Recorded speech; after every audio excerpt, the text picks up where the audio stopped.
Hello guys, this is your friend Shinobi Nexus 2.0 and we are back with a new fanfic. Which is What If Naruto Got Harem with Kurotsuchi x Haku Part 1. And if you enjoy this fanfic then please give me hype instead of comment and subscribe to my channel for more fanfic like this. And now let's start the fanfic. As the longest, darkest night in Konohagakure's history came to an end, a flash was seen as a massive, 50-meter-tall fox suddenly disappeared.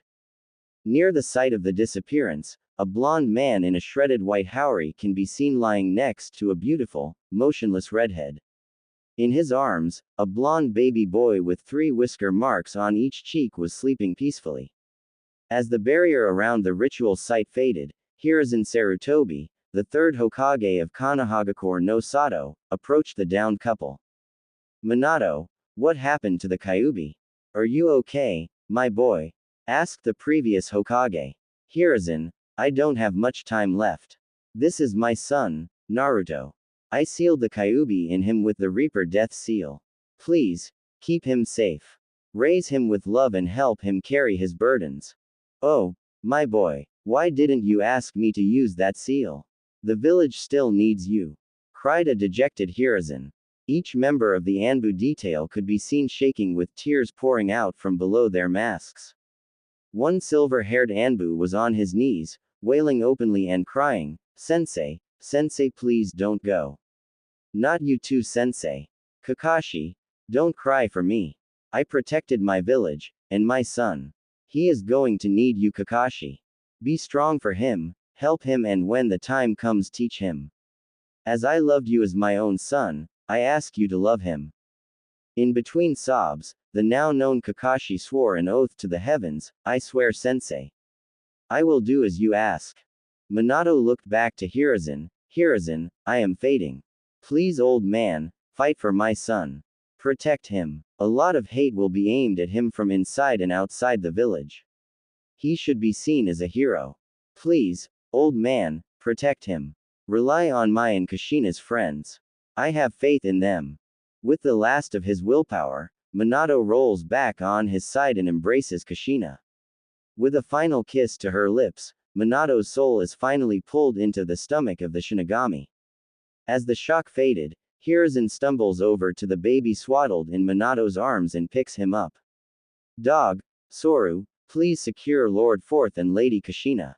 Everything you saw here is an S-rank secret that is not to be spoken of. Take them to the tower and secures their bodies.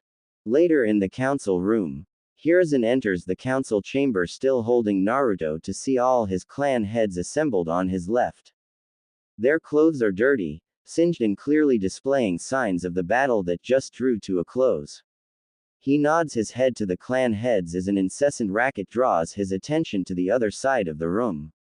On the right, the civilian council is present. It should be noted that they are all in their fine dress that is perfectly clean. After all, they were all escorted to their bunkers early in the battle. As soon as they notice the third Hokage, the noise starts to fade. To the rear of the Hokage chair, 3 older people can be seen. These are the village elders. Homura Mitokado, genin teammate of Hiruzen, is an old man with a long face, glasses, a gray chin-wrap beard and wild gray hair. Kaharu Udatane, also a genin teammate of Hiruzen, is an old woman with narrowed, downcast eyes and a permanent frown. Finally, is Danzo Shimura, longtime rival of Hiruzen. He has jet black hair and an X-shaped scar over his chin. However, his most defining feature is the bandages wrapped over half of his face, covering his right eye. He also has his right arm bandaged and in a sling. As Hiruzen takes in the panicked and distressed looks of his council, he knows he is in for a long night.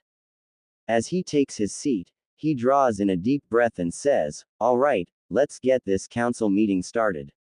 Immediately, cries ring out from the civilian side of the council. Each shout drowning out the next.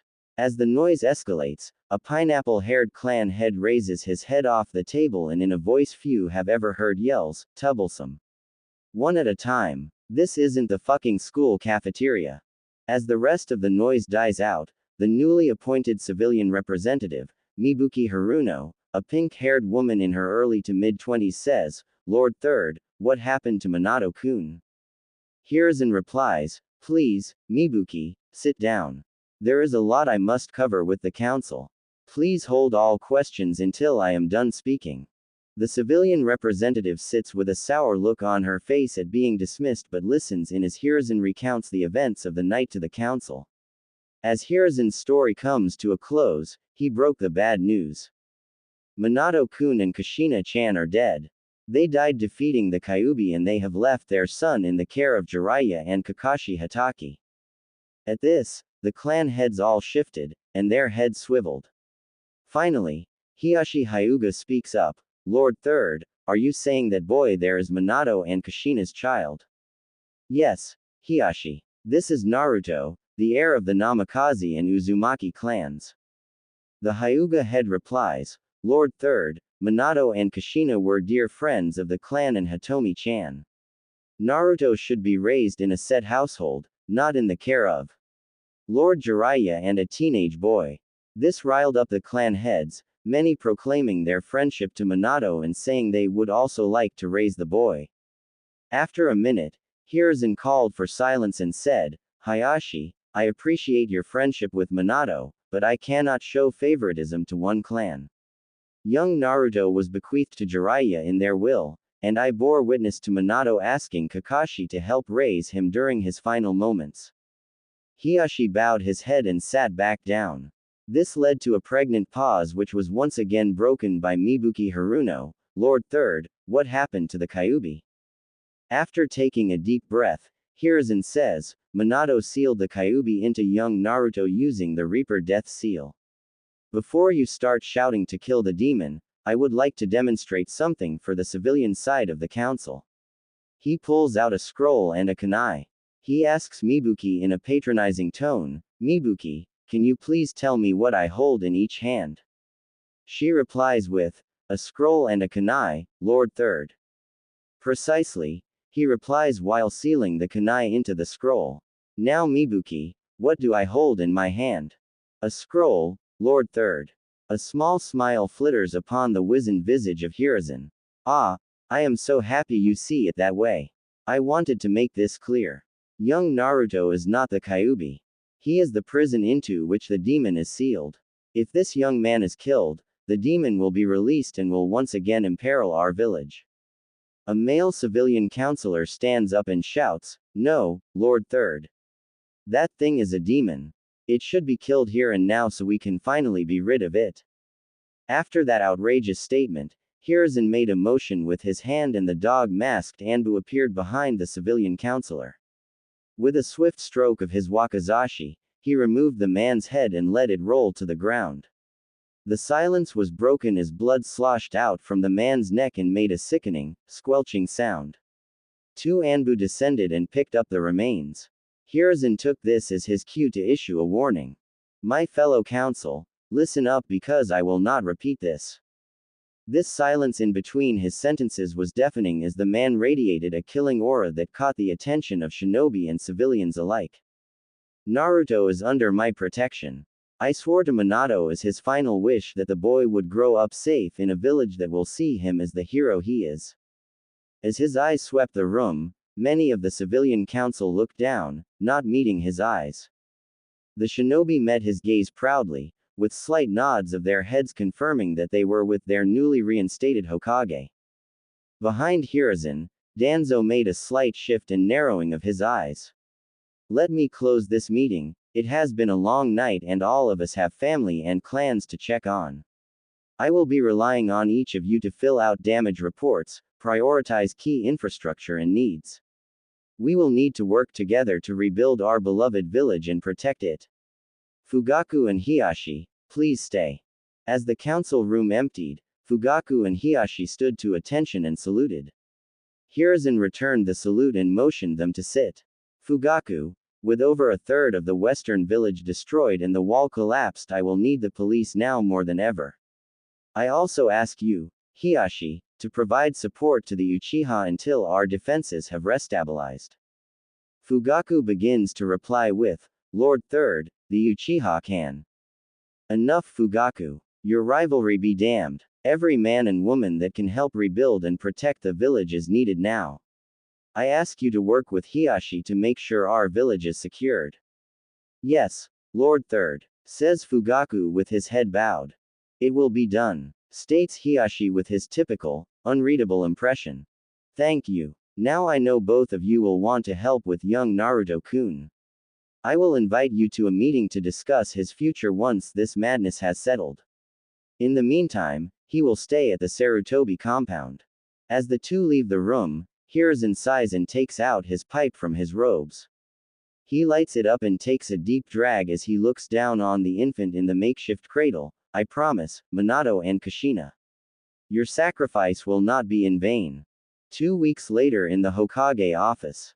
Hiruzen sits down in his leather chair behind the Hokage desk with Naruto laying in a cradle beside his desk.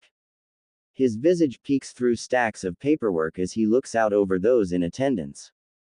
The three elders were seated on the right side of the room with Hiashi and Fugaku seated on the couch in front of his desk. On the back wall, a massive, middle-aged man with long, spiky white hair and a hishite with the kanji for oil inscribed on it. He is wearing a red overshirt with a gray undershirt, metal arm bracers and gray pants finished with wooden geta sandals. This is one of the legendary Sannin, Lord Jiraiya of Mount Mayuboku. To his right is a beautiful woman who appears to be in her mid-20s that has beautiful honey eyes with a purple diamond in the middle of her forehead. The green overcoat opens to reveal a white shirt that provides just enough cleavage to make all men struggle to keep their eyes up. She is leaning against the wall with an impassive expression on her face and her arms crossed across her ample chest. After summarizing the events of October 10th for the Sannin and getting a report from Fugaku on village security and the progress of the wall rebuilding, Hiruzen addresses the room. Thank you for your help over these past 2 weeks. Much has been done and there is much to do. Tsunade and Jiraiya, thank you for returning to the village on such short notice. I wish it were on better terms. Jiraiya gets a goofy grin on his face and says, sure thing, sensei. After that, his face turns serious and he says, now, can we talk about my student's child, please? Yes, Jiraiya, I was getting to that. Minato and Kushina left young Naruto to your primary custody, Jiraiya. He also asked Hitaki Kakashi to assist in raising the boy. Sensei, I know why Minato gave me that responsibility, but I cannot possibly accept. I have my duties outside the village, not to mention my spy network. With Konoha in this state, it is more important than ever that we stay ahead of the threats. Tsunade makes a tisk sound and snaps her head away from Jiraiya in disgust. The pain she feels just from being in this god-forsaken village has her at her wit's end. Now she must put up with her perverted ex-teammate. Unbelievable. Danzo cuts in before anyone can respond. I agree with Jiraiya. We cannot recall him to the village at this time. His intel has been instrumental in preventing many threats to Konoha. I ask that the child be put in my care, where I can train it properly. All faces in the room hardened as Hiruzen steps in. Danzo, I know that the roots of the great tree need to be kept, but if I hear you refer to young Naruto in that way again, I will be finding a new groundskeeper. He takes a drag on his pipe and exhales. This child is to be raised in the light, with the help of the people in this room. Hiashi and Fugaku made an almost imperceptible shift and looked on excitedly. He continues, my plan is to have Naruto raised on the Namikaze estate. I have already assigned Tsubaki Sarutobi, a wet nurse and caretaker of the Sarutobi clan, to raise Naruto in his family home. As you all know, his existence as of now is only known to the council and is an S-class secret along with his Jinchuriki status. After taking a deep breath and another drag, he continues, I plan on the child's formative years being hidden in the Namikaze estate. Once he is old enough, each person in this room will be able to take part in his development and training. Yes, before you ask, even you Danzo. He chuckles and finishes with, you have many good things to teach, old friend. When the time is right, I will let you teach young Naruto and help form him into the shinobi we all know he can be. After an admittedly stunned silence, Tsunade says, Sensei, I will stay until his first birthday. After that, I am out. The pain this village brings me is too great, but I owe Kushina at least that much. Koharu chimes in, Hiruzen, you know how I feel about that, child. I will not be around it any more than need be. I want no part of that boy, he is a ticking time bomb. Jiraiya leans forward off the wall as he lets loose a sizable amount killing intent, enough to make the elders struggle under the weight of it. I know Sensei made this clear for his part, but let me enlighten you. Naruto is under my protection. Whether I am in the village or not.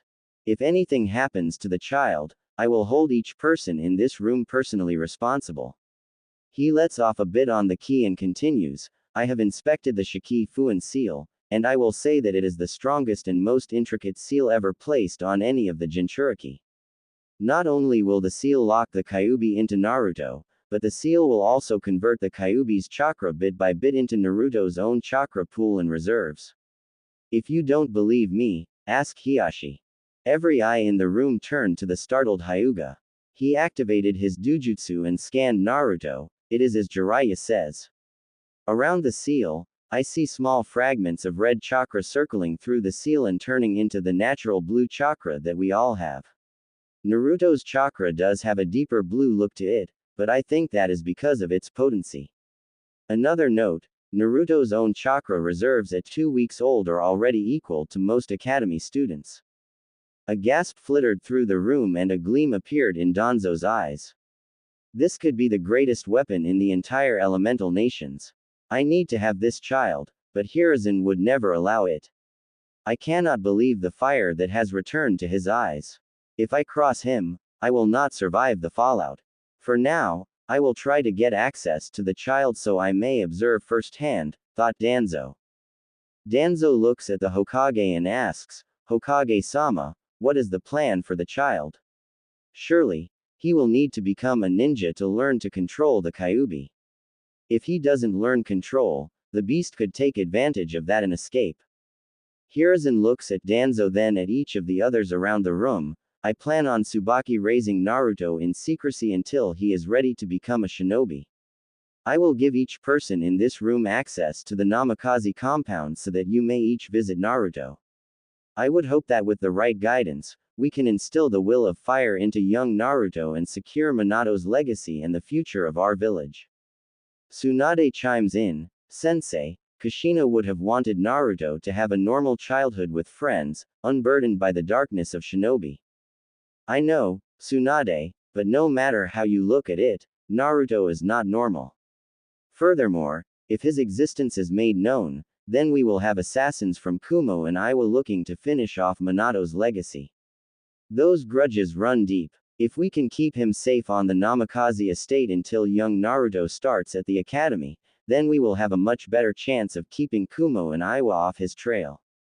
At this point, Hiashi steps in, Lord Third, what if the child is raised under the name Uzumaki and then when the time is right, and the child is strong enough, we can announce his heritage.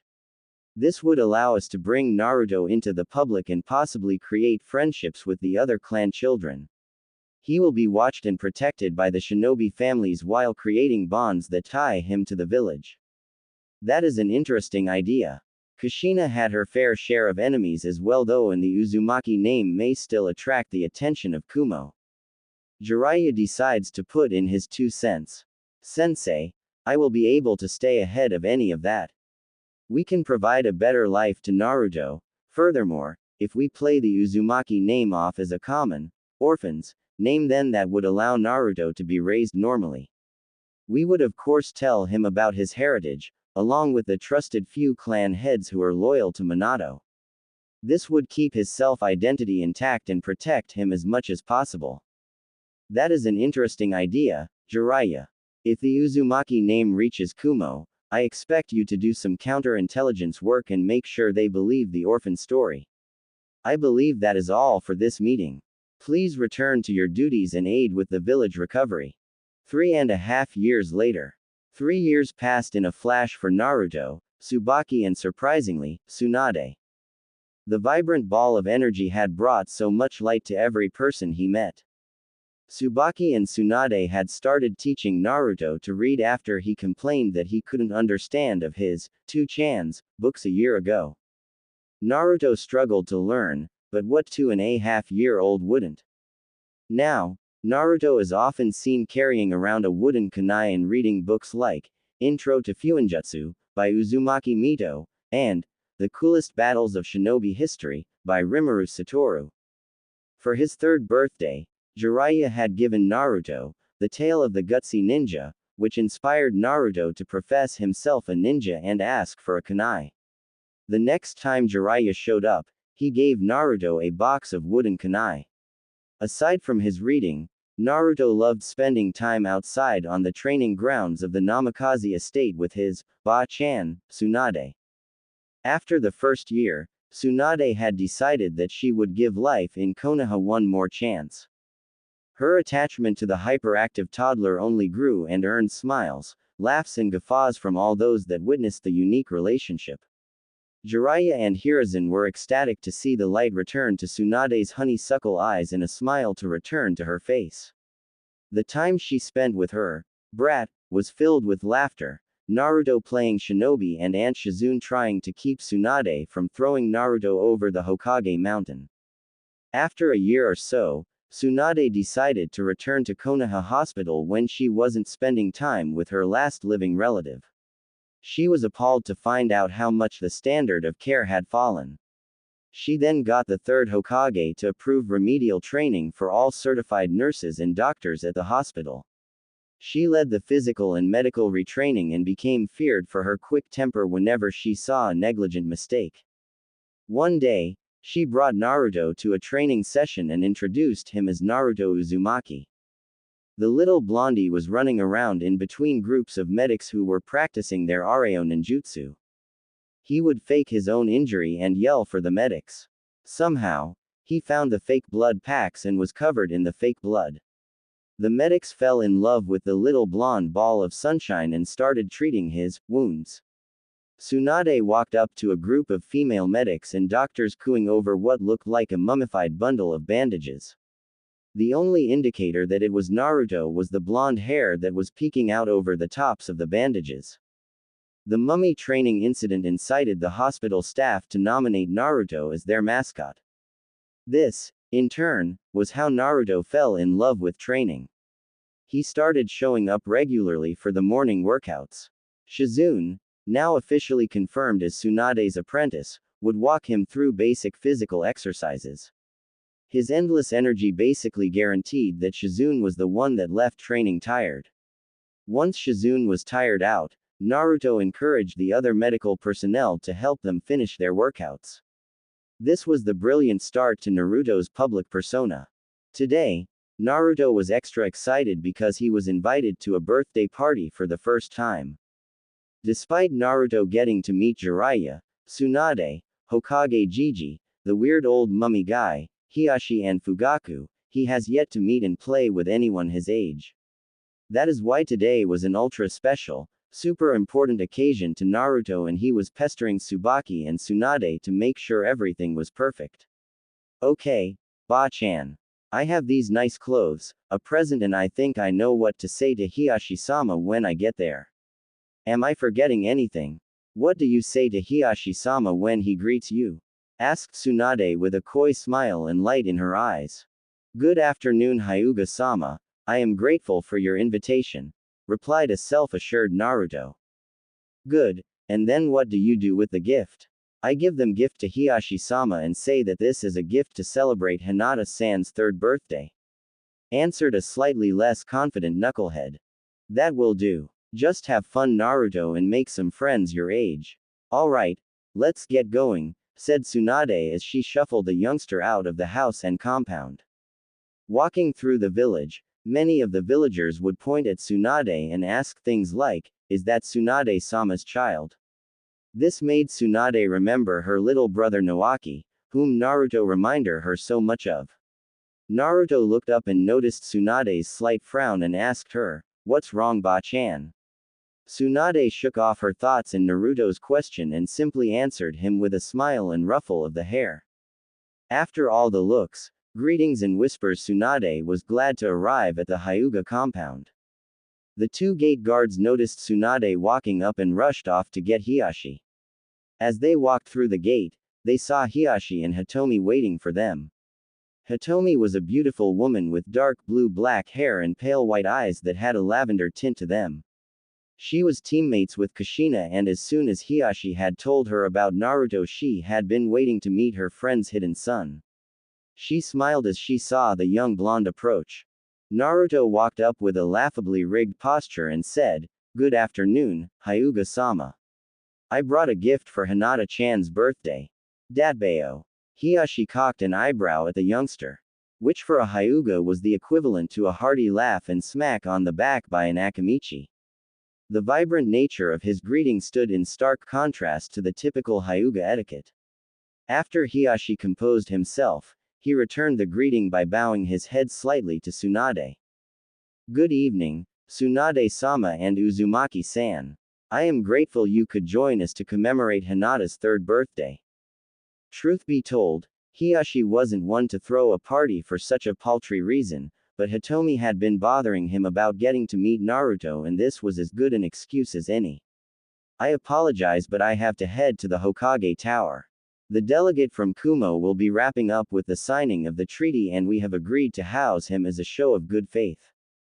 Tsunade waved him off and said, "I am surprised you would let him stay here. Have a safe trip and we can share some sake when you get back." As Hiyashi walked out of the compound with his brother and personal guard, Hitomi ushered the duo into the compound's courtyard, where laughing and talking could be heard from the front gate. Naruto noticed how big and fancy the Hyuga compound was compared to his parents' house. It was modeled after an old Japanese architecture that was simple, yet elegant. As he approached the courtyard with Tsunade just a step behind him, Naruto spotted the birthday girl. She was a small little thing with dark blue hair cut in a Harem style, mousy face and a small build. She was wearing a formal lavender kimono that made her look like a proper little noble toddler. Naruto walked up to her and kicked off the conversation with a gigawatt smile. "Good evening, Hinata-san. My name is Uzumaki Naruto. Thanks for inviting me to your birthday party. I brought a present for you." The girl was stunned by his outgoing behavior and immediately blushed, looked down to the ground and kept touching her index fingers together. After a moment, she looked up slightly and replied with, "Thank you for coming to celebrate my birthday. It is nice to meet you, Uzumaki-san. My name is Hyuga Hinata. Please put your present over there with the others." She pointed to a pile of presents and smiled shyly. She was then pulled away from the conversation by another Hyuga that looked slightly older than her and had a much more rigid posture and face. After Tsunade took Naruto to get some food, they sat down at a table with a man with two diagonal scars on the right side of his face that had his hair done up in a spiky ponytail. He was sitting next to a similar and smaller version of himself. They both had an extremely lackadaisical posture that seemed to say, "Please don't be too troublesome." As Naruto sat down, the older of the two perked up and met eyes with Tsunade. Their silent conversation confirmed that this was Minato's son, whom Shukaku had been waiting eagerly to meet. He was the 4th Hokage's Jonin commander and was very close to Minato and Kushina. In fact, he was one of the only people that knew when and where they were going to have the baby. The events of that night had plagued his nightmares. There was just a piece of that puzzle that Shukaku couldn't figure out. They had taken so many precautions, how did it all go wrong? Shukaku was pulled from his reflections by the loud and proud greeting of Naruto. Shukaku put on a smile and answered the vibrant blonde with, "Good evening, Naruto. My name is Shukaku Nara, and this is my son Shikamaru." Shikamaru had noticed his dad perk up in the immediate drift of his father's train of thought. He looked to his dad and then offered his hand to Naruto. The two sat next to each other and talked while Naruto ate. Let it be known that all Tsubaki's attempts to teach Naruto table manners had not yet taken effect. After Naruto finished eating, he and Shikamaru went off to play with a group of kids. As the evening progressed, Naruto had met a bunch of the clan heads, children, not that he knew they were clan heirs. His vibrant nature and boisterous personality rapidly got him nominated as the leader of the group's games. They played ninja, tag, hide and seek, and even a ninja game that involved the kids trying to throw wooden kunai through holes of different sizes. During these games, he met Ino Yamanaka, Choji Akamichi, and a feral-looking boy named Kiba. Eventually, Hinata and Neji had come and joined the group to play. The adults had been looking on with smiles on their faces. Tsunade, with sake in hand, wore a proud smile and a wistful look in her eyes. A group of 3 males stood casually next to each other while watching the children play. In this group was Shukaku and his friends Shuza Akamichi and Inoichi Yamanaka. Shuza is a big, burly man with long red and spiky hair. He towered over his 2 friends as he wore a formal black kimono with the Akamichi clan crest emblazoned over his heart and on his back. Inoichi Yamanaka is a slender man with a narrow face, emerald eyes and sandy blonde hair. He had a faraway look in his eyes as he watched the children. Inoichi broke the comfortable silence with, "He is a natural leader, just like Minato." Shuza chuckled and drank some of his beer. "Indeed he is. He is the spitting image of Minato. Although I see a bit of Kushina in him. Especially in that wild personality of his." Shukaku chimed in with, "Maybe more than a little bit of her personality. I think it may get to be a bit troublesome." The group turned as they heard a full-blown feminine laugh from behind them. They turned and greeted Tsunade, who simply nodded and said, "You have no idea." They continued a friendly conversation while watching the children's antics. As the evening drew to a close, Hitomi had invited Naruto to stay the night. She said that Naruto could stay in Hinata's room. Neji would be there as well, so nothing untoward would happen. Come on, who could ever think about 2-3-year-olds doing anything of that nature? Formalities be damned, she couldn't get enough of Naruto and the effect he was having on Hinata. After Hinata's initial wave of anxiety, the blonde had done more to get her out of her shell in 4 hours than the whole Hyuga clan had done in 3 years.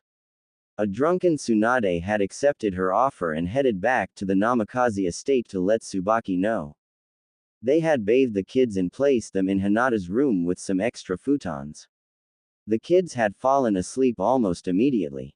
As the whole estate went to sleep, aside from the patrols, Naruto's dreams began taking an ominous turn. He started to roll and shift around on his mat until he woke up and went to look for some water. As he was returning from the bathroom, he noticed that Hinata's door was open. He couldn't shake the ominous feeling from earlier, so he was on guard. He reached in his pocket and pulled out his wooden kunai and creeped to the door. When he entered, he saw a man in all black tying up Hinata and Neji slumped against the wall, bleeding from his head. After a moment's panic, Naruto screamed as loud as he could, "Get away from Hinata-chan." As he screamed, his eyes flickered red and he jumped at the startled intruder. The man would regret not taking him seriously as a wooden kunai ended up lodged in his eye. The man then grabbed Naruto and said, "Die brat. Damn you." He chucked Naruto through 2 walls into the Hyuga's courtyard where he slammed into the fountain and passed out with blood coming from his head. The man then grabbed Hinata and began to run but was surrounded by a group of Hyuga guards and Hiyashi. Hayashi scowled and stated in an ice-cold tone, "You will put my daughter down and come with us or your life is forfeit." As he finished saying this, Hitomi slid through the group of guards with a speed and grace of water and then began to strike the man rapidly from his blind spot. 8 trigrams, protection of the 64 palms, she intoned with an icy chill as the man began to crumple to the ground. The girl he was carrying over his left shoulder had stopped him from reacting in time. As he fell, he dropped the struggling Hinata. He lay face down in the dirt, in too much pain for him to use the suicide syringe he had brought for this exact reason. He began struggling with his tongue to get to the cyanide capsule he had lodged in one of his teeth. Hiyashi, with his Byakugan activated, saw this, dashed to the man and flipped him over. He paralyzed the man's jaw, forced his mouth open and removed the capsule. He pointed to two of his guards and told them to take this man to T&I. He pointed to his brother, Hazashi, and another branch member and had them go tell the Hokage. It was at this point that Hitomi processed Naruto's crumpled form on the fountain. She cried out in fear as she sprinted over to Naruto's body. The scream also drew Hiyashi's attention, and he sent another Hyuga to go and inform Tsunade that they will be taking Naruto to the hospital. Hiyashi gently pushed aside his wife and daughter that were kneeling over an unconscious Naruto and scooped him up. His heart was overflowing with gratitude and apprehension as he raced across the rooftops with an unconscious Naruto. Aftermath of Hyuga incident. Naruto woke up with a massive headache, feeling like his whole body was aching.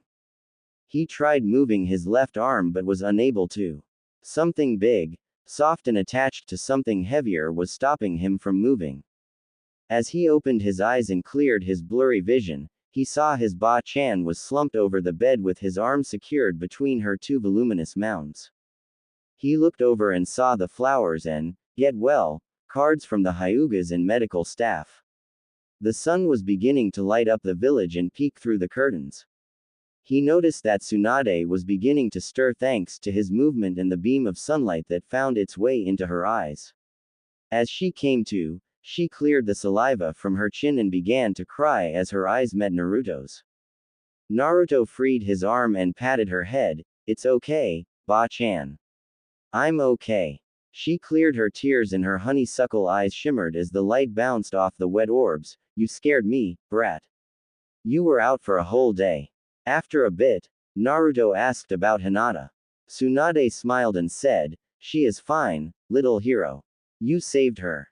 Naruto's gigawatt smile lit up the room and he let out a deep breath. A nurse popped into the room and saw this. She waved over the rest of the nurses on the floor. Tsunade turned around and noticed 6 nurses peeking through the door at the heartwarming scene. "What are you looking at? Get to it!" Tsunade playfully yelled as the nurse began her checkup and the rest of them scattered. After scanning Naruto with a diagnostic jutsu, the nurse couldn't believe it. Yesterday, Naruto had 3 broken ribs, a broken arm, a cracked vertebrae and a concussion.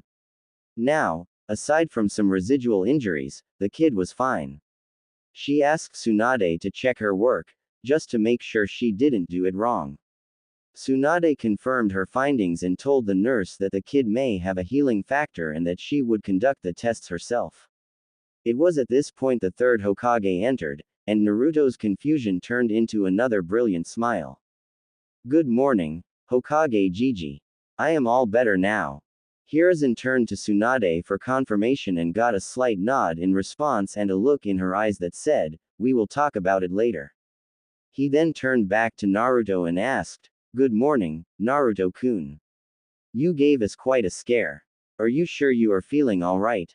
"Hi, Jiji. I am totally fine, especially since Hinata-chan is okay." "What happened to that bad guy?" Hiruzen chuckled at the boy's exuberance. "Yes, Naruto-kun, Hinata-chan is fine. The bad guy was arrested, and we are talking to him now. Don't you worry about that, just get better."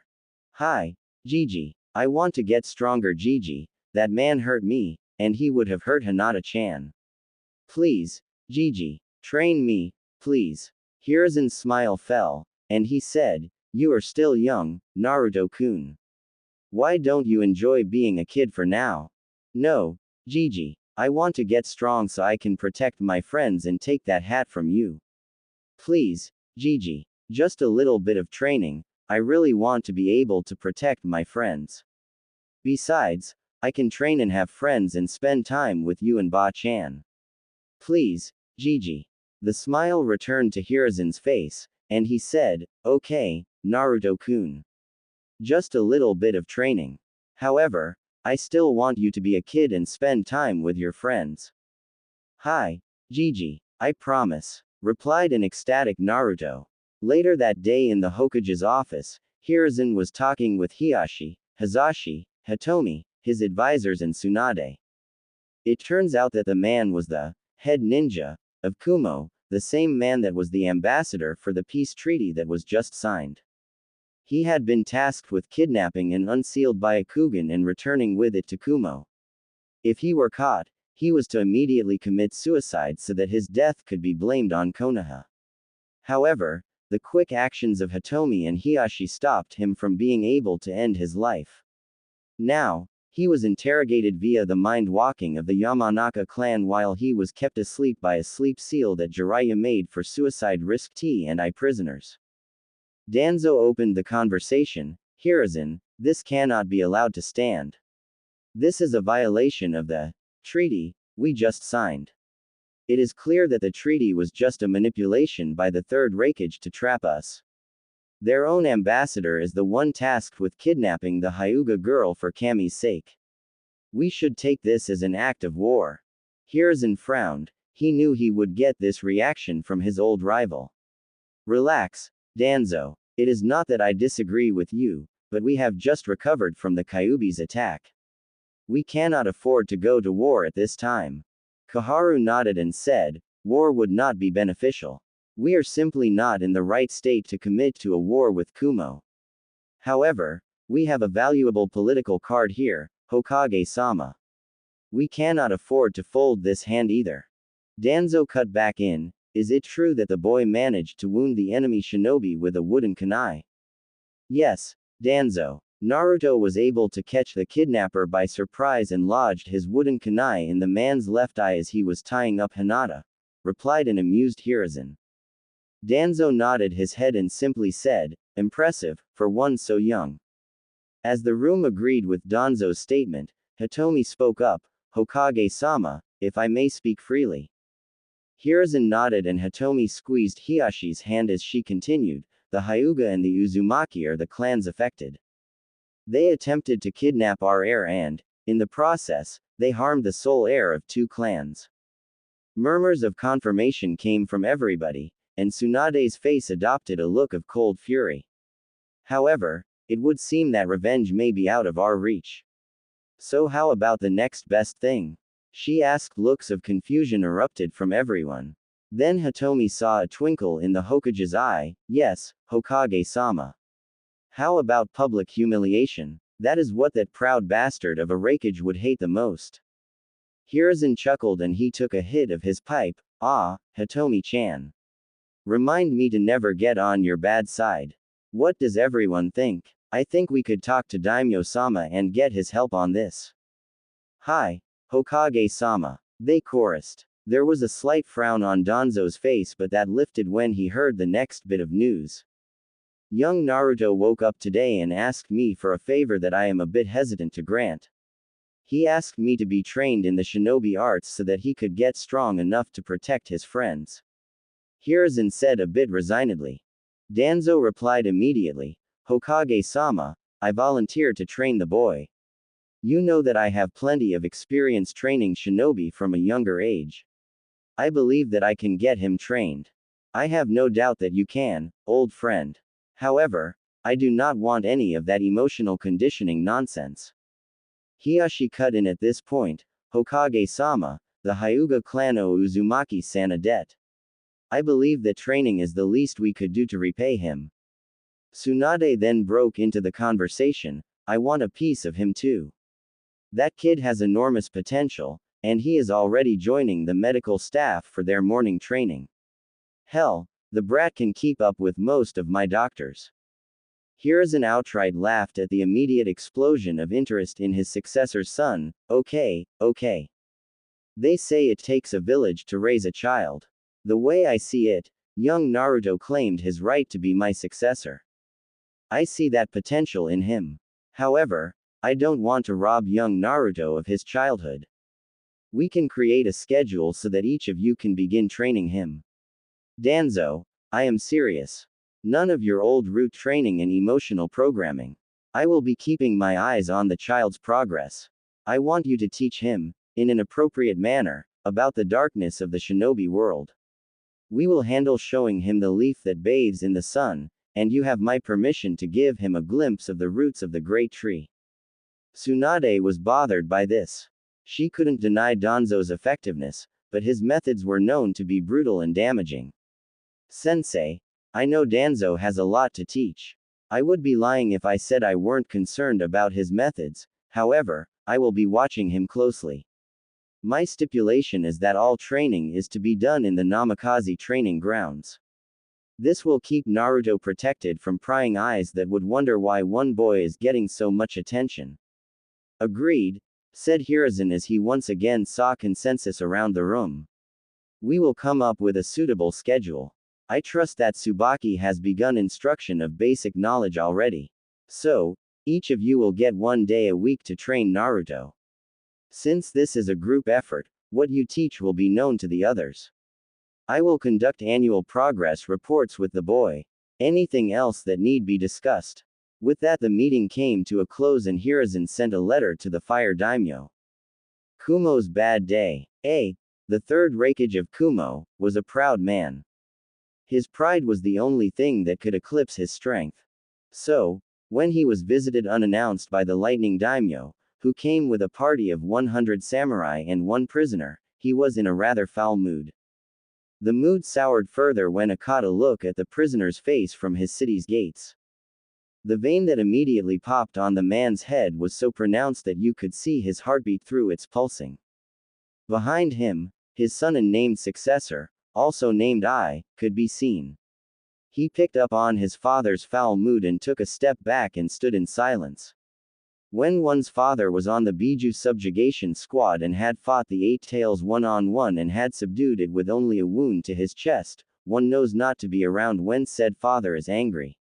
Killer B, the third Raikage's adoptive son and vessel of the 8-tailed octopus, also backed up and gave his adoptive father room.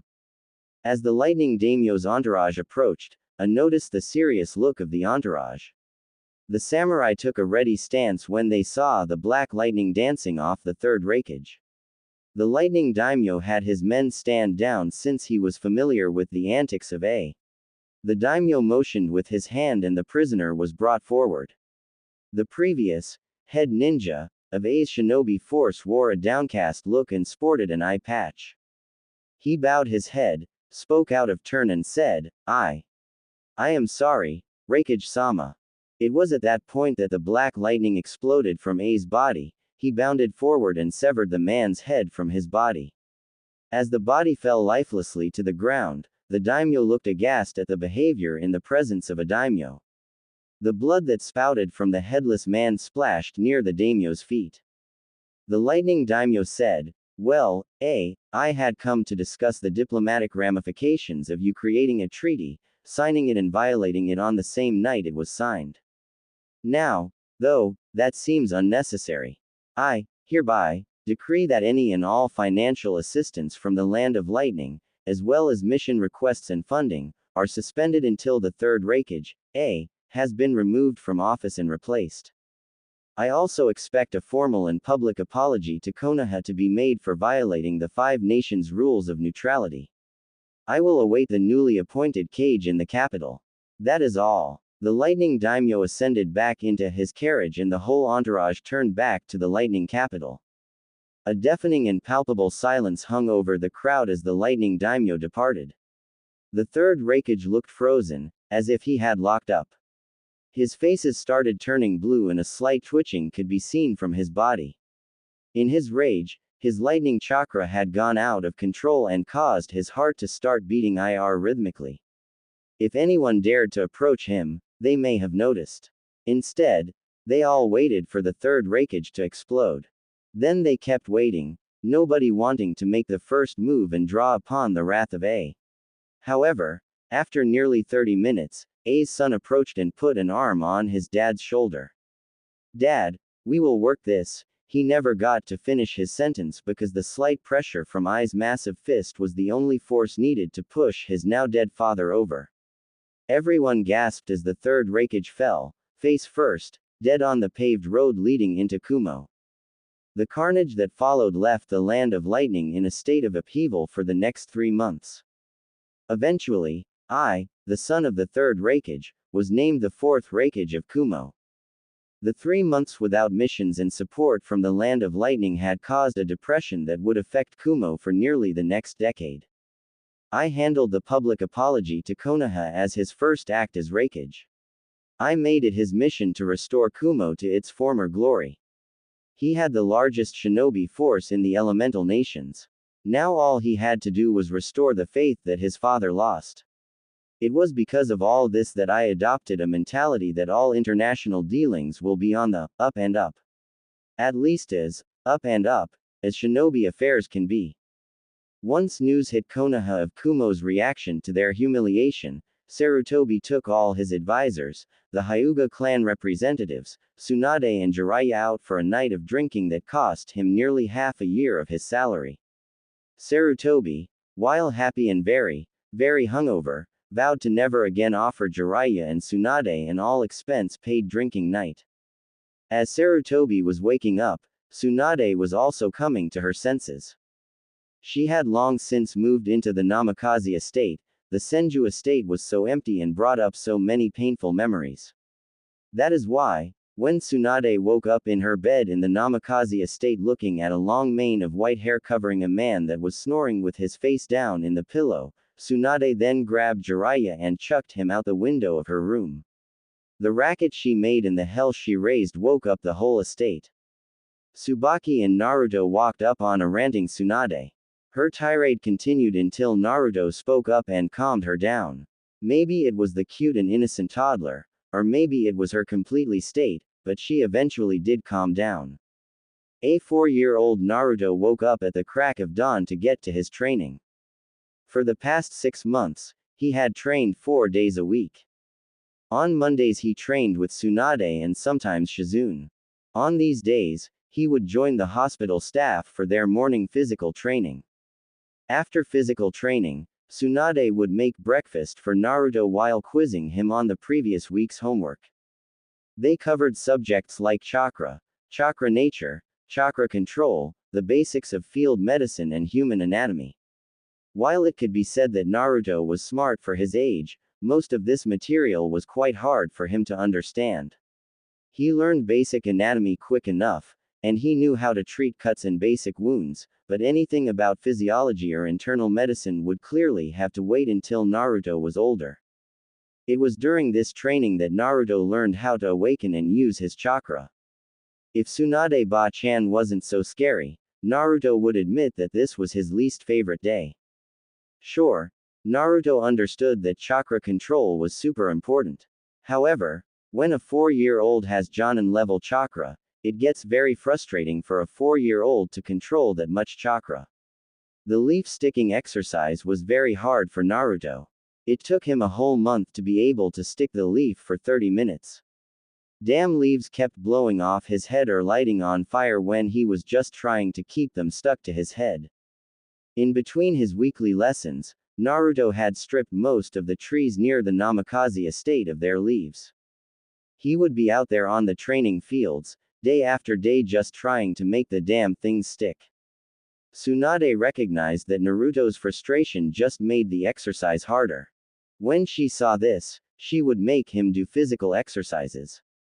Naruto did sets of 50 push-ups, diamond push-ups, pull-ups, squats, lunges, sit-ups and burpees, and then he would run around the training grounds 10 times. By the end of 6 months, Naruto could repeat these sets easily. He remembered trying to learn the tree walking exercise. He got frustrated so often that he ended up doing 12 sets of his usual workout in one day. Tsunade was so surprised when she saw his physical prowess that she started made him meditate in between sets and tree walking attempts. To her immense pride, Naruto learned tree walking in 3 weeks. This control helped Naruto, and after tree walking, Tsunade attempted to teach Naruto his first jutsu, the Henge no Jutsu. At the 6-month mark of his weekly training, Naruto was close to mastering this technique. Naruto felt his progress, and that filled him with pride. It also helped that whenever Naruto hit his training goals or mastered a new technique, Tsunade would take him to Ichiraku Ramen. After mastering the leaf sticking exercise, Tsunade took him to Ichiraku's. And like a crack addict, Naruto was hooked after the first bowl. The repeat visits led to Naruto eating 3 extra large bowls of ramen at the ripe young age of 4. Tuki, the stand's owner, saw the next coming of Kushina and his future best customer. Tsuki and Ayame were quickly added to Naruto's list of those he would train to protect. Tuesdays were days that the Hyuga clan opted to teach Naruto. Hiashi, Hazashi and Hitomi split this duty. Their goal was to teach Naruto the basics of taijutsu to establish a base for his taijutsu. They also focused on the importance of being precise during katas, which taught Naruto attention to detail and precision.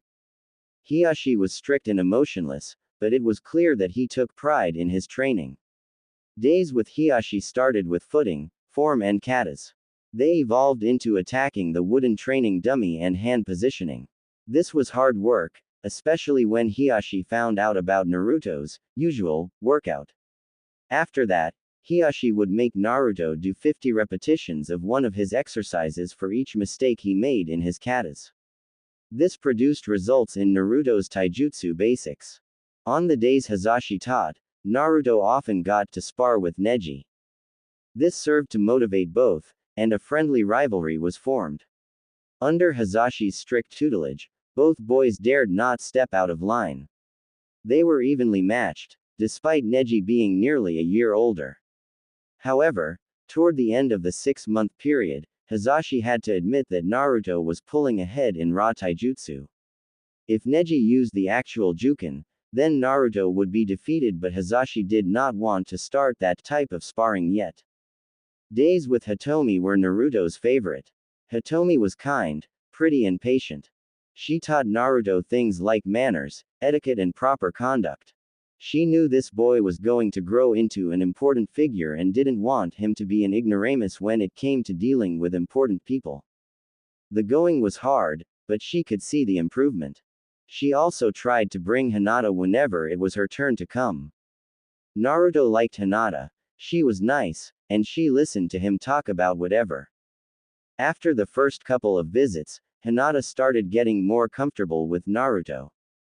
She would talk with much less stuttering. She stopped flushing whenever he looked at her, and she was even able to yell at Naruto once when he made a distasteful joke about her mother. Naruto was so caught off guard by a yelling Hinata that he immediately apologized profusely. The two kids had a good friendship, but Naruto made it his mission to break Hinata out of her shell. Wednesdays were weird for Naruto. The old mummy came on Wednesdays. Naruto initially needed Tsubaki present when Danzo was teaching because Naruto feared the gruff, bandaged man. He was super strict, emotionless and talked about stuff that made Naruto feel awkward. Naruto hadn't seen a dead person yet, so whenever Danzo-sensei had talked about killing Naruto got wide-eyed and shy. The first 3 months Danzo kept the training topics lighter, talking about the importance of stealth and operating without drawing attention. Surprisingly, Naruto proved an effective study at stealth lessons. The child had no concept of suppressing his chakra, which made him a beacon for a shinobi of Danzo's caliber. However, the boy was surprisingly good at staying out of sight. Danzo also piggybacked on the chakra control lessons Tsunade was teaching Naruto. He tried to get the boy to understand the importance. He was forbidden from teaching him water walking yet because his chakra coils were not developed enough. However, he would have the boy do exercises and katas while sticking to the tree. He did this to teach him control and multitasking. At 4 months in, Danzo started bringing his personal bodyguards with him to training. These people were pale sticks in the mud. They never smiled, never joked, never did anything. All they did was spar with Naruto and teach him. After watching Naruto do the leaf sticking exercise with one leaf on each of his arms, legs, torso and forehead, Danzo noticed that the boy was starting to burn some leaves. This led him to test Naruto's chakra and find out that he had very high fire and wind affinities. Despite this amazing discovery, the training group concurred that it was too early to teach him any elemental jutsu. Even though the boy was a natural, all trainers felt like they should hold off, except Danzo. Finally came Thursday. This was Naruto's favorite day each week. This was Uchiha Day. Fugaku heard about the training of Naruto and knew that he had to take part in it. He focused on the boy's taijutsu, trap making and shuriken jutsu. Things like physical activities seemed to motivate Naruto, and he soaked up the knowledge like a sponge. Fugaku couldn't help but be proud of Naruto in Minato's stead. He would bring over Itachi, who had just entered the academy and was on track to graduate early. He also brought Sasuke, a very kind but competitive boy that was Naruto's age from the Uchiha clan. Sasuke liked these days because his dad would actually train him and Itachi would train with him as well. He was frustrated and motivated by the fact that he had never beaten Naruto. In fact, over the 6 months Naruto had started to lap him in progress. Although Fugaku knew that it wasn't fair to compare the boys due to Naruto's other trainers, it still brought a frown whenever he thought his boy was being outdone. On the other hand, Naruto had never beaten Itachi. In the beginning, Itachi had walked right over Naruto. He was better in every shinobi art, a true Uchiha. By the 6th month, Itachi would have to admit that the boy who was 3 years younger than him made him have to try. Itachi was being pushed in a spar by a 4-year-old Naruto. The boy was slightly slower than him, but Kami was tricky to fight. His reflexes were top-notch, and his fighting instinct was incredible. In the last week of the 6th month, Itachi activated his Sharingan by sparring with Naruto. Despite Itachi only being 8, he was now the youngest Uchiha since Madara to activate his Sharingan.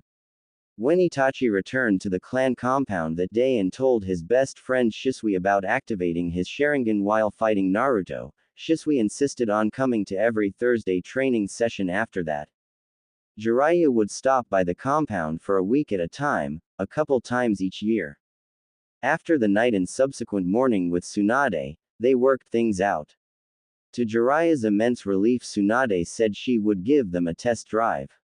Her conditions were there is absolutely no peeking in Konoha, and if he slept with any woman other than her, not only would it be over, but she threatened impotence. She requested that he abstain from it outside the village as well, but she knew that was a big ask. She just didn't want his perversion thrown in her face is all.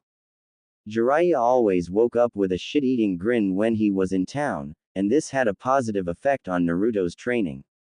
Jiraiya focused on Naruto's Fuinjutsu. Being the only Fuinjutsu master in Konoha meant that the responsibility to teach the last Uzumaki the art fell to him. Since the kid started his calligraphy when he was 3, Jiraiya was always surprised by the progress Naruto made. Jiraiya couldn't help but get excited and talk through seals when Naruto displayed an almost innate understanding of the art. When he was 4, Naruto created his own storage seal.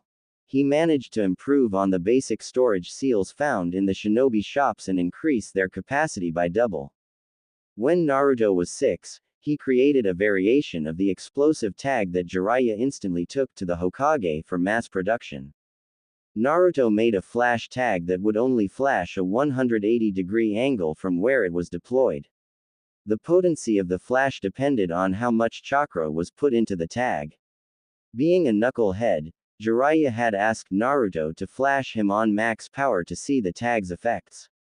Jiraiya couldn't see until Tsunade had gotten home from the hospital that night and fixed the poor pervert's eyes.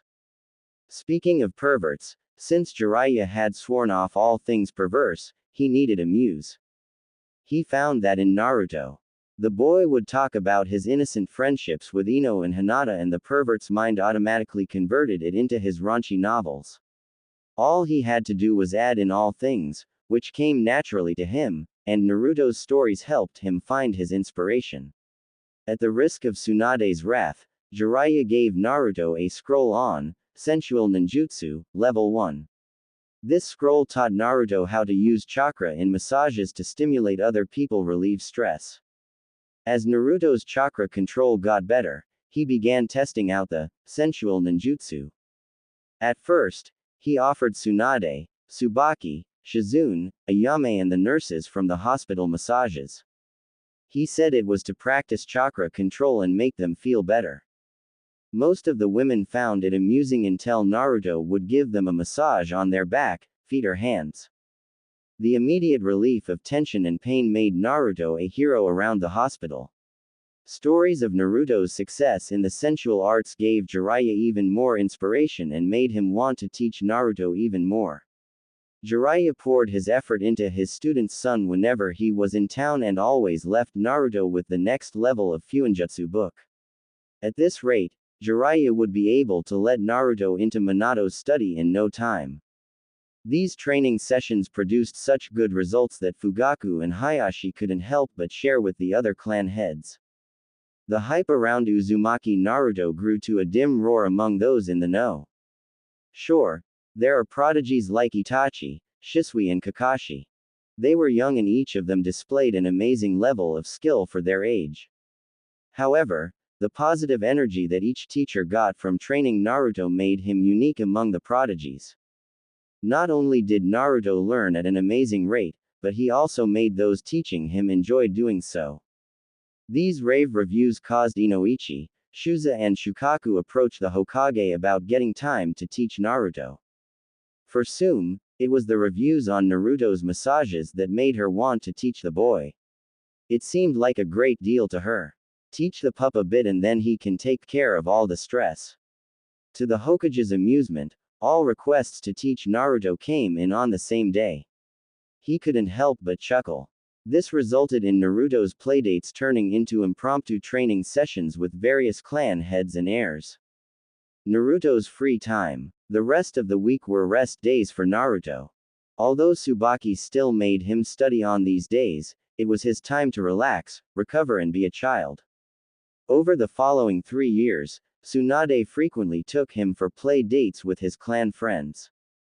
She preferred to have the kids come to the Namikaze estate since Naruto was still young and they wanted to keep him out of the public eye, but relaxed that standard after a while. All clan leaders and family members had agreed to keep Naruto's existence a secret. Whenever he was in public, he was referred to as just Naruto. No clan name was ever said out loud, in case nosy ears were listening. This worked well because there was not a single attempt from the villagers, or outside shinobi, to attack Naruto. So, after a while, Tsunade and Tsubaki began accompanying Naruto to the other clans, compounds or out to parks. He developed relationships with each of the clan children.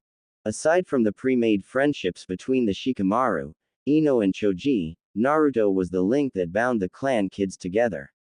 Naruto was the ringleader of the boys. He would always partake in the games, choose where they should go, kept the conversation fun and flowing. Not to mention that he even made the lazy Nara enjoy running around and playing. Kiba loved rough housing with Naruto and running around the woods in the Inuzuka compound with him.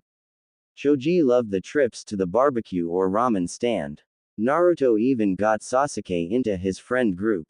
The timid Uchiha child struggled at first, but Naruto never left anyone out. In time, Sasuke began hanging out with the boys even without Naruto present. Shikamaru enjoyed just talking with Naruto while cloud gazing. He even taught Naruto how to play shogi, which often led to the boys sitting on the porch while huddled over the shogi board. Either Naruto was a Nara in disguise or he was a natural at shogi because he would come to the Nara compound, talk about anything and everything while playing shogi and then push Nara clan members hard. The boy was just so frustratingly random in his moves. Even Shukaku nearly lost to Naruto when Naruto was 7. The complete and total lunacy of Shukaku having to visibly concentrate, sweat and plan out his game made it seem like the Nara clan had lost, even though he won. Yoshino couldn't get enough of the blonde knucklehead. He brought such vibrant energy to the lazy compound that she often bribed Tsunade with sake nights just to get Naruto over.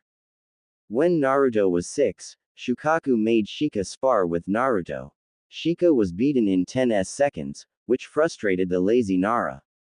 No matter how troublesome it was, nobody wanted to be beaten that soundly. So, Shukaku nearly fell out of his chair the next morning when Shikamaru asked him to train him. The sight of the Nara heir running around the compound and sweating made the lazy clan feel one word: troublesome. Ino had the hardest time with Naruto. She liked hanging out with him so much. He was a fellow blonde, he was cute, he was funny, he was strong, and he always put his friends first. Ino loved that much about him. What was hard for Ino was that she wasn't allowed to talk about him or ask questions. She knew that everybody knew some big secret about Naruto. It was obvious from how the parents acted around him. It was why the secret was so important. It was why she couldn't ask questions. It was why Naruto seemed to be one big secret. When Ino turned 5 and Naruto came to her birthday party, she decided to ask him. She pulled Naruto into her room and then asked, "Naruto, do you know why I am not allowed to talk about you to anyone else?" "I'm sorry, Ino, I don't really know myself. I asked Ba-chan about it and she said it was to keep me safe and that she would tell me soon," a sheepish Naruto replied. "Well, that sucks. Do you know who your parents are? We only get to call you Naruto and we never use your last name. I know that my mom was an Uzumaki and that she died the night of the Kyuubi attack. I don't know who my dad was, but he is part of that secret that Tsunade Bakan said she would tell me soon." "Oh, okay. So, you are an Uzumaki. Were they a clan? I haven't heard of them." Naruto's face fell and he replied, "Yeah, they were a clan. Supposedly they helped found Konoha, but they never really lived here. Then, in the Second Great Ninja War their home was destroyed. Tsunade Bakan thinks that I may be the last Uzumaki." Ino felt terrible. She saw how much this hurt Naruto and she didn't want him to be sad. She even surprised herself when she leaned forward and gave Naruto a kiss on the cheek and said sorry for asking. A blushing Naruto reeled and asked Ino, what was that for?" Ino giggled and replied with, "It is because I like you, silly, and I don't want you to be sad." From that point forward, Ino was Naruto's champion in the gossip network. She kept an ear out to make sure nobody was talking about Naruto or spreading any information that shouldn't be out. Sure, she loved telling her friends how nice and cute he was, but she never betrayed Naruto's trust or told anybody his last name. She kept him on a pedestal in her heart as the truest standard of a friend. Meeting the fox. Naruto loved his life. He was almost 8 years old. Tsubaki had always been there for him, taught him and dare he say, loved him. Tsunade was another part of his family that Naruto couldn't live without. She kept him reeled in and bound to sanity. Naruto always found it amusing when Tsunade would pull him inside from a long day's training. She would throw him into the bathroom and not let him out until he was spotless. Her training was productive and made him feel in control of himself, which was quite a feat for an endless ball of energy. He has been meditating for almost 4 years now. This practice helped him process his training into easily manageable and digestible portions. It was during one such meditation session at the end of Naruto's training that Naruto went deeper than ever before. He was feeling his chakra and giving into its flow. He followed it from its origin, his heart, down and throughout his body. As he got caught in the flow, Naruto felt something pull on his conscious. As Naruto followed that pull and opened his eyes, he found himself in a hallway. One side of the hallway was illuminated in blue light. As he reached out and touched it, he immediately knew that it was his chakra. He could feel the flow. As he crossed the hallway, he paused in front of the red lighting. Once again, he knew it was chakra, but it felt different. As he reached his hand toward the red light, he felt the heat and immense energy it was emanating. When he touched the source of the red light, he felt anger and hate and something else. It felt wrong, like it was off balance. While this feeling scared him a bit, he decided to follow the hallway. He noticed as he walked by that the doors were labeled with names. Over one door read, Ba-chan. Out of curiosity he opened it and watched a memory of him and Tsunade learning water walking. That was only a couple months ago, but it played out for him like a movie. He was in his orange swimsuit, completely soaked from head to toe. Tsunade was standing out on the lake laughing at him holding her favorite bottle of sake. "Ah, come on Ba-chan. There is something you aren't telling me. I can't seem to get this right. Last time, I created a tidal wave and this time I take one step and then fall right in." It is something you have to figure out for yourself, brat. It is kind of like tree walking, that is the only clue that I will give you. Naruto pouted for a bit, then got a devious smirk on his face. Are you sure that's all you can tell me, Ba-chan? If you help me get this done today, I will give you shoulder and foot massages every day this week. Tsunade couldn't help but be proud of this bugger. Alright, brat. The thing is that water is not a solid like wood. Therefore, the chakra flow cannot stay fixed. You must fluctuate your chakra based on the depth and condition of the water. Try double what you did for your last attempt than just trying to stand on the water's surface before walking. Thanks, Ba-chan, said Naruto as he flashed his million-watt smile at Tsunade. After another few attempts, Naruto found the right flow and was able to stand on the water. Naruto focused on pulling himself out of the memory and stood in front of the door. This was surreal. Who knew he could meditate and review memories like this? As he marveled on this, he continued walking down the hallway. After a minute, he came upon a massive door, about 40 feet high and 20 feet wide. It was emblazoned with the crest of a nine-tailed fox on each door. Naruto felt drawn into the room, like there was something he needed to do in there. As he entered, he marveled as the room opened up into a massive auditorium-like room. However, Naruto noticed that he couldn't see all the way across. After a bit, the room faded into darkness.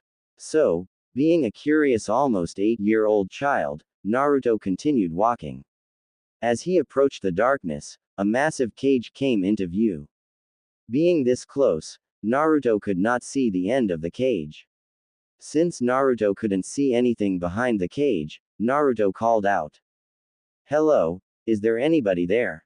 After he spoke, a light appeared from above and illuminated the massive head of a fox. Its head was lying over its paws that were crossed under its snout. Naruto could feel the massive power radiating from the creature. Its beautiful fur produced a reddish-orange sheen that was beautiful.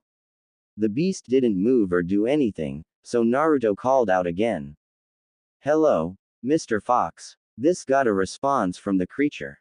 It opened its massive eyes, and, in its eyes, Naruto saw the projection of what looked like a windmill shuriken. It had 3 black blades with a hole in the middle. Each of the blades curved off clockwise and connected to the next blade. Underneath the projection of this shuriken, Naruto could see a pair of slitted red eyes that looked out of focus. Naruto was stunned by the pattern, but he got the feeling that something wasn't right. It was then that Naruto heard one word before being ejected from that place: help. Naruto reeled and took a deep breath upon returning to the world. He couldn't believe what he just experienced. He knew that happened inside him, otherwise he wouldn't have been able to see his own memories. So, what was that fox? That was so vivid and real. It couldn't have been his imagination, could it? No. No way. It asked me for help. There is something inside me that needs help, thought Naruto. He got up and raced off to find Tsunade. Since the sun was setting, Naruto was sure that he would find Tsunade in the kitchen with Tsubaki. He would probably get scolded for missing dinner again. As he burst into the kitchen, Tsunade laughed at him. Out late training again, brat. Your dinner is in the fridge. Despite his hunger, Naruto needed to get this out. Not now, Ba-chan. I have something very important to ask you. Tsunade and Tsubaki noticed the serious and slightly panicked look on his face. Okay, Naruto, what is it? Ba-chan, I was meditating and saw something. I need to know. Is there a fox in me? The color drained from Tsunade and Tsubaki. Seeing their reaction, Naruto knew the likely answer. 4 years of learning and training his mind led him to one conclusion: is it the Kyuubi? After a pregnant pause, Tsunade answered Naruto, yes, brat. There is a long story behind this, and it appears we will have to deal with it now. Get cleaned up and then we are going to the Hokage's office. An hour or so later, Tsunade, Tsubaki and Naruto walked into the Hokage's office. Hiruzen had dealt with most of the paperwork and was puffing on his pipe as they entered. He immediately noticed the serious looks on their faces and sat up. Good evening, Naruto-kun. What brings you to me so late in the day? Tsunade answered by asking Hiruzen to clean the room and asking if Jiraiya was in town. At the serious response, Sarutobi said that Jiraiya just got into town. He dispatched an Anbu to find him and bring him to the office. 15 minutes later and Jiraiya jumped in through Sarutobi's window and threw out a casual, "What's up, sensei?" He then looked around the room and saw the rest of its occupants. He walked up to Tsunade and gave her a chaste kiss while greeting Tsubaki and ruffling Naruto's hair. Tsunade returned the kiss and said, "Jiraiya-kun, serious mode please." This got an immediate response from the normally playful Toad Sanin. Sarutobi retook control of the conversation and said, "Okay, Naruto-kun. Why don't you tell us what this is about?" Thus, Naruto recounted his trip into his mind. What started as being impressed by being able to visit one's mindscape turned into a deathly silence and pallid looks on the faces of Jiraiya and the third Hokage. "Okay, my boy, it appears that it is time to have this conversation," replied Hiruzen with palpable desire to avert this conversation. Thus, Hiruzen began recounting the night of the Kyuubi attack with the conclusion of the Kyuubi being sealed into Naruto. Naruto processed the information for a bit, then asked, "Gigi, something didn't feel right with the fox. When I felt its chakra, it felt like something was interfering with it. Like when Shizune Nekken put me in a genjutsu. Then, when the fox opened its eyes, it looked like something was on its eyes."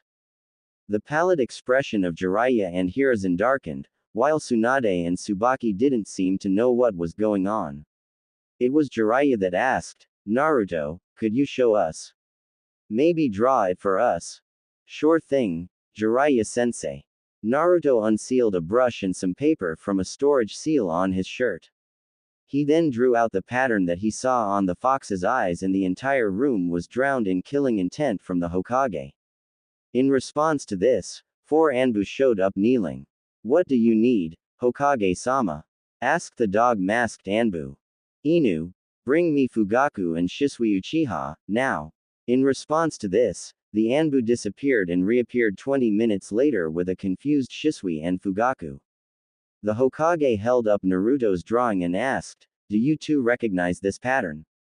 Although confused, and now slightly perturbed by the feeling in the room, they both nodded. Hiruzen then asked, "Fugaku, this is the pattern of a Mangekyo Sharingan, will be called MS for short from here on out. Is that correct?" Although he was hesitant to spill clan secrets, Fugaku caught the mood in the room and noted the present parties. "Hi, Hokage-sama. May I ask what is going on?" Hiruzen had Naruto retell his encounter with the fox and he put focus on how things felt off and the pattern on the fox's eyes. Both Fugaku and Shisui immediately went white. There had been suspicions about the fox being controlled, specifically by the Sharingan. Now, there is little doubt. So, there is either a traitor among the Uchiha, or an unknown MS wielder controlled the fox. "Fugaku, I never thought I would have to ask this, but I need a straight answer from you. Are you two the only MS wielders in the Uchiha clan currently?" "Hi, Hokage-sama. As far as the clan is aware, that is correct. You understand the implications of this effect being on the Kyuubi still." "Hi, Hokage-sama. The user is still alive and if the fox were free, it would still be under that user's control." At this point, the Hokage flared his chakra again calling the Anbu. "Bring me Inoichi, it is an emergency." Once again, the Anbu disappeared and reappeared with an Inoichi in his nightwear. "You called, Hokage-sama?" "Yes, Inoichi. There is a lot going on, but I trust Fugaku and Shisui will consent to you taking a look through their minds. I need to clear them of suspicion before we move forward." Fugaku and Shisui looked startled, but nodded their heads nonetheless and said, "Hi, Hokage-sama." A very confused and hesitant Inoichi responded, "Can I ask why, Hokage-sama?" Hiruzen looked to Naruto, who once again recounted his visit to the fox's chambers. Inoichi was stunned speechless. He was only brought back by Hiruzen clearing his throat. Inoichi, make no mistake. I trust Fugaku and young Shisui there. I need only confirm what I believe before we can move forward. It will be done, Hokage-sama, replied Inoichi as he bowed and saluted. After an hour of mind-walking both Fugaku and Shisui, clearing them both of any liability, Inoichi recounted to the Hokage that they are trustworthy. Okay, Fugaku and Shisui, do either of you possess enough chakra to attempt and break the control on the Kyuubi? Fugaku responded with, Hokage-sama, my MS does not have any mind control abilities. Mine are all combat-oriented. He then looked at Shisui. I believe I can do it, Hokage-sama. I want to help Naruto-kun. Hiruzen nodded and looked to Inoichi. Can you take Shisui into Naruto-kun's mind and attempt to free the fox of this genjutsu? Inoichi paled. Hokage-sama, that is extremely risky. What if the demon awakes and attempts to hurt Naruto, Shisui or myself? According to Naruto-kun, the fox said only one word, help. If we were to help it, not only would eliminate the control an unknown enemy has on the Kyuubi, but it might be grateful and make things easier on Naruto-kun. Naruto stepped forward. Gigi, I don't know a lot about this, but I want to help it. It has been under someone else's control for almost 8 years. If I were it, I would want somebody to help me. The room marveled at the confidence and righteousness of this boy. Most ninja would cower in front of the Kyuubi, but this boy is standing up to his burden head on. Inoichi reluctantly conceded, Hi, Hokage-sama. Shisui also nodded. Inoichi continued, Okay, you two take a seat on the couch.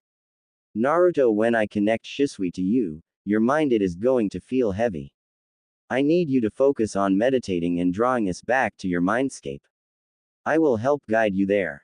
Shisui, just hold on to my chakra and enjoy the ride. Once we get there, it is all on you.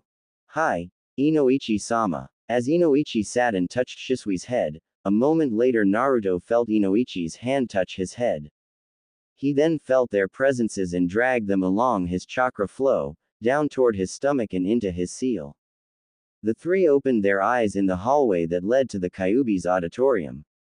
Inoichi marveled at the layout and precision of a child's mindscape. When he saw how the memories were divided by each person important to Naruto, he marveled at the boy's ability to organize his mind in this way. The group continued walking to the massive door. Before opening the door, Naruto gave them a warning to prepare themselves. They both nodded and followed in after Naruto. The immediate pressure they felt from the Kyuubi's aura was immense. The density of its chakra, the might of its presence. Then there was this child, walking forward like it didn't bother him at all. Naruto approached the cage and called out once again. Kyuubi, I am here. You asked for help, I have brought it. The light above once again illuminated the head of the giant fox. It opened its eyes in response to the noise and looked out at Naruto, Shisui and Inoichi. Inoichi took a step back and felt himself sweat. Shisui marveled at the fox and the pattern emblazoned upon its eyes. He took a deep breath, channeled his chakra to his eyes, activated his Sharingan, which gradually transitioned into his MS. This got a response from the fox. Its head raised and it seemed to respond to the Sharingan. Shisui intoned, Kai, Koto Amatsukami, return to your own free will, Kyuubi. The lights around the room shuddered. The Kyuubi let out a mighty roar that instantly ejected Shisui and Inoichi from the mindscape. The Kyuubi stood and shook out its fur, seemingly happy to be moving of its own volition for the first time in 8 years.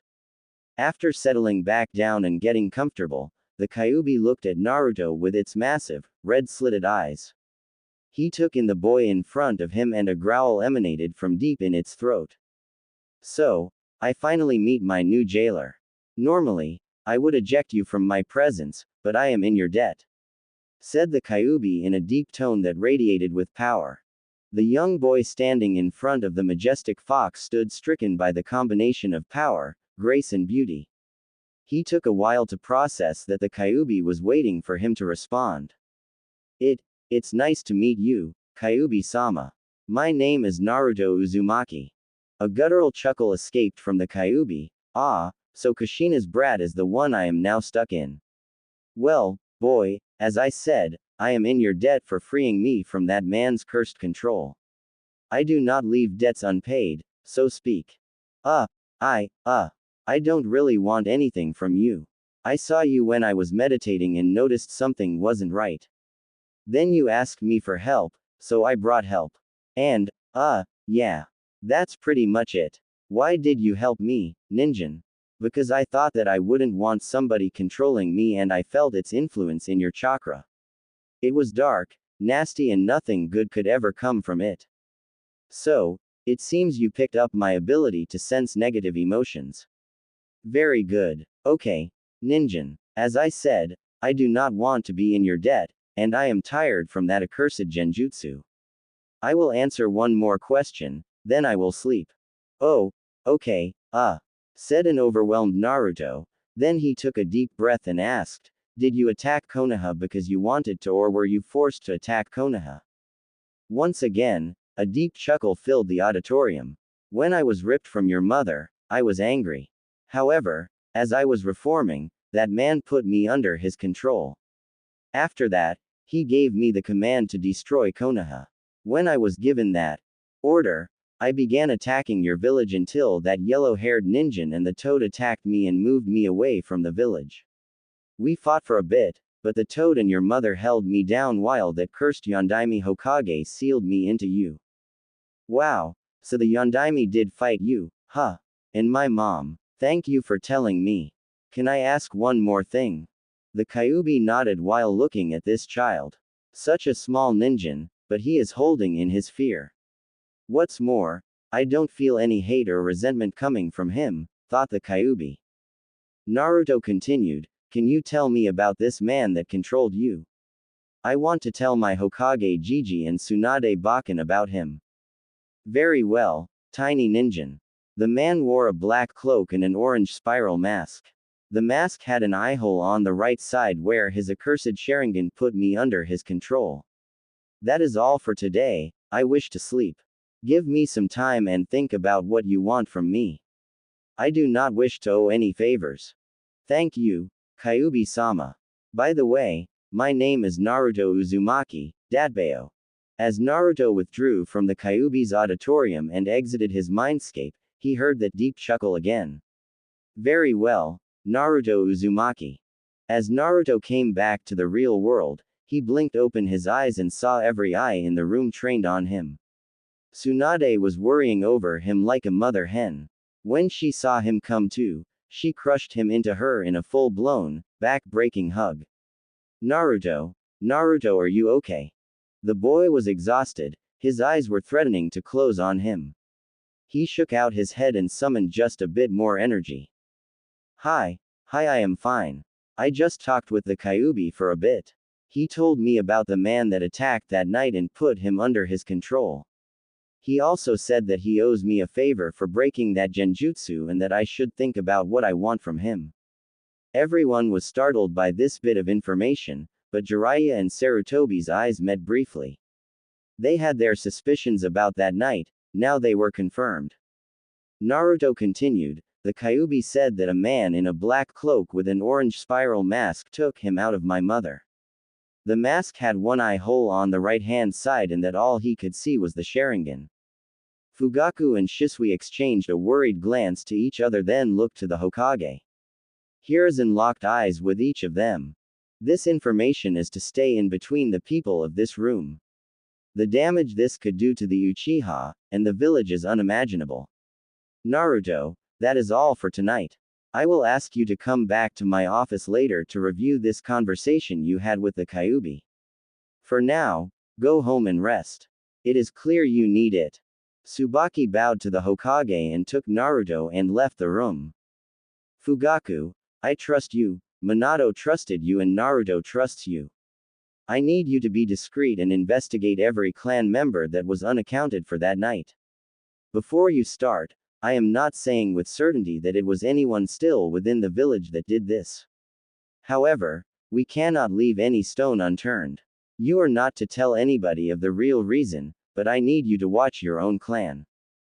Fugaku's face tightened. The Uchiha clan were a proud clan. It is painfully obvious the ramifications this could have on his clan. So, he swallowed his pride and the bit of betrayal he felt at suspecting his fellow clan members. Hi, Hokage-sama. It will be done. Shisui bowed with Fugaku, showing his loyalty to the Hokage. Very well, that is all for tonight, you may return home. We will talk more later. He continued, Jiraiya, I don't even need to say it. Find this man in the orange mask. Work that spy network of yours. It is clear that this man poses the greatest threat to our village. And please, be discreet.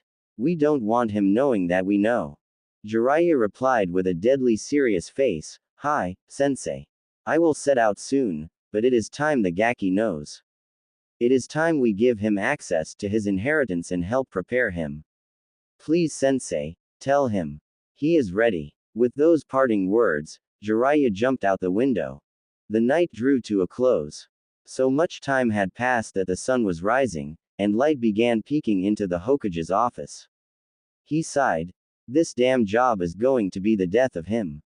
He shuffled some paperwork into a makeshift pillow and tried to catch a little bit of sleep before the day started right back up on him.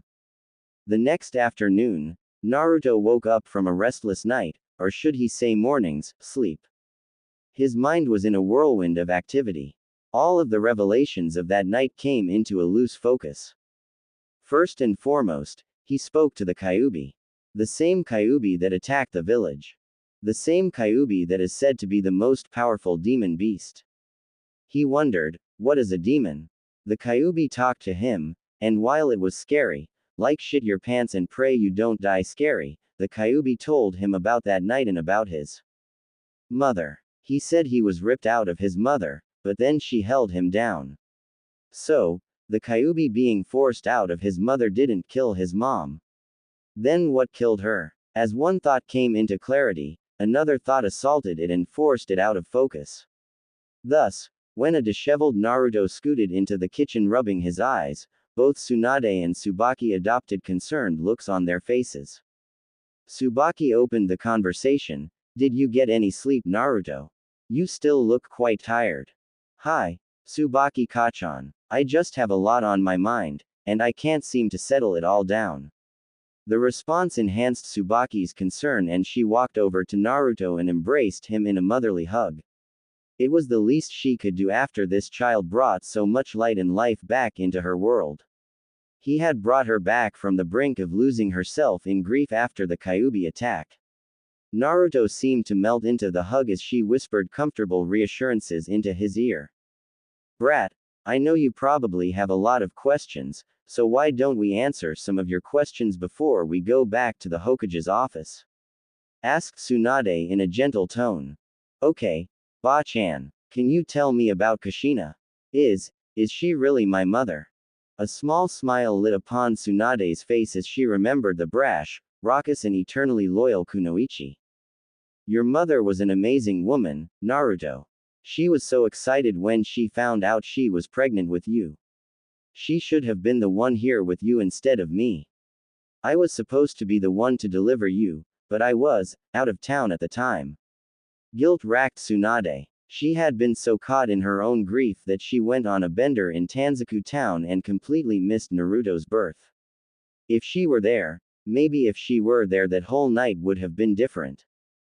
Ba-chan, I wish I knew my mother, but you and Tsubaki-Kachan have always been here for me. You have helped me so much. I don't know why you look sad, but please, Ba-chan, don't ever say you shouldn't be here. I don't know what I would do without you. I love you, Tsunade Bakan. And with those 3 words and a hug from the tiny blonde, the dams broke. The pent-up grief and frustration flowed out of Tsunade and onto Naruto in the form of sparkling, purifying tears. After that, Tsunade spent the rest of the early afternoon sharing stories of Kushina with Naruto. The smiles and laughter emanating from the blonde lit up the house and seemed to clear out the remainder of Tsunade's grief.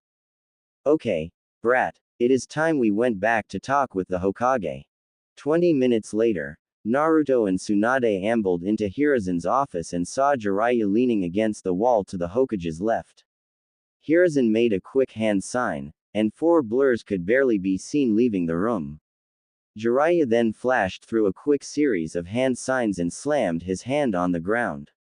A translucent blue light flowed into kanji as it spread out in the 4 cardinal directions around the room. Okay, Naruto-kun. Last night you said the fox told you a couple things. Could you repeat them for this worn old man? I have already gotten Shisui's and Inoichi's versions of the story, but they were ejected before you were able to talk to the Kyuubi, said a clearly exhausted Hokage. Hi, Gigi. The Kyuubi said that the man attacked and somehow forced the Kyuubi out of my mom, Kushina Uzumaki. He then said the man put him under some super strong genjutsu and ordered him to attack the village. He also said that the 4th Hokage sealed him into me while some giant toad and Ka-chan held him down. Then he said he owes me one favor for freeing him from the genjutsu, but I don't really know what to ask him for, replied a vibrant and refreshed Naruto. His earlier conversation with Tsunade helped slow his thoughts down enough. Very good, Naruto-kun. Let's take this one at a time. What the fox says matches with what we found that night in the cave after the Kyuubi's attack. The Anbu and nursing staff were killed with kunai. So, it is safe to assume the man in the orange mask killed them as well. Hiruzen gritted out that last part through clenched teeth.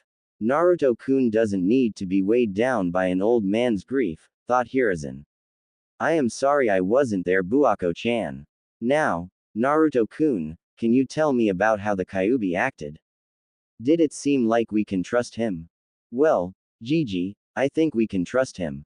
When I was in there, he said something about my ability to sense negative emotions coming from him. Tsunade cut in. Wait, Naruto, since when can you sense negative emotions? Her incredulous tone amused Naruto. Naruto chuckled and sheepishly rubbed at the back of his head. I guess I have always been able to feel it a little bit.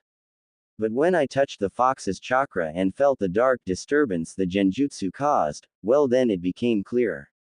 And then when the Kyuubi said that, well it all kind of made sense, I guess. That is interesting indeed, Naruto-kun.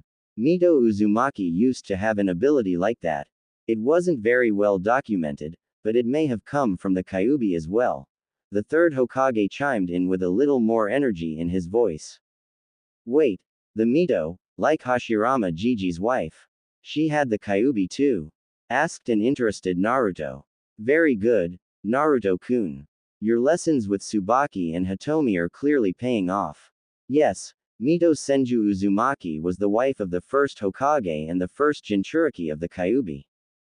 Jinchuri what? Jinchuri? Questioned a confused Naruto. Jinchuriki. Naruto-kun. Those who seal the biju into themselves are referred to as Jinchuriki. You are the 3rd Jinchuriki to the Kyuubi no Kitsune. The same as your mother and Mito. Wow, okay, Gigi. Well, are there other Jinchuriki?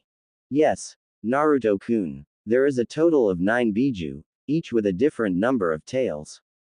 These biju are sealed into humans and the humans are called Jinchuriki, meaning the power of human sacrifice, answered the Hokage in his professor tone.